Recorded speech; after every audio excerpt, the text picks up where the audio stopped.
Ahojte, ako už všetci vieme, druhá časť maturitných skúšok je pred nami. Rady učiteľov sme si už vypočuli, teraz je ráda našich žiakov. Takže môj tip je určite, že choďte spať. Nebuďte hore do 2 rána, neučte sa do 2 rána, treba sa vyspať. Aspoň tých 7-8 hodín, za mňa určite. Ja to veľmi nepraktizujem. Zatiaľ sa učím tak okolo 1 ráno, takže to nerobte. Treba sa vyspať. Tak myslím si, že základ je nebyť vystresovaný pred maturitou a večera si ísť na pivo pred maturitou. Nealko určite.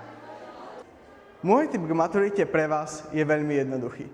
Nenechávajte si všetko učenie na akademický týždeň.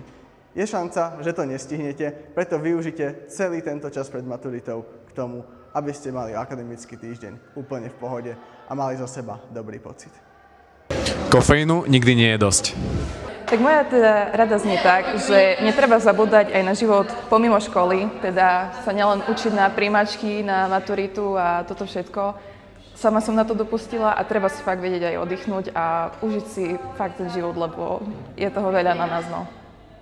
Tak moja rada na maturitu je jednoznačne sa dobre najesť a poriadne vyspať a dať si raňajky, z ktorých vás nepreženie. Tak. Takú radu pre maturantov, ak stresujete pred maturami, tak to vôbec nie je treba, bo vy viete, že ste sa na ne učili, vy viete, že ste dali do toho všetko. A ak ste naozaj dali, tak nie je čoho sa báť, vy to dáte. Takže moja rada pre maturantov je udržať si chladnú hlavu, nebyť v strese, pustiť si nejaké pesničky v ten deň a snažiť sa ukľudniť čo najviac. Moja rada pre maturantov je určite usmiať sa na učiteľov, byť milý a hlavne spomenúť si na všetko, čo si sa naučil za tých 5, 4 alebo 8 rokov. Netreba sa učiť iba vedomosti a poznatky, ale treba sa učiť aj ako regulovať svoje emócie a zvládať stres.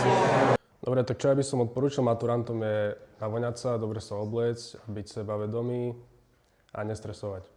Takže ja by som vám poradil tak, že netreba si to nechávať to učenie na poslednú chvíľu, ale učiť sa priebežne a na hodinách si človek najviac zapamätá.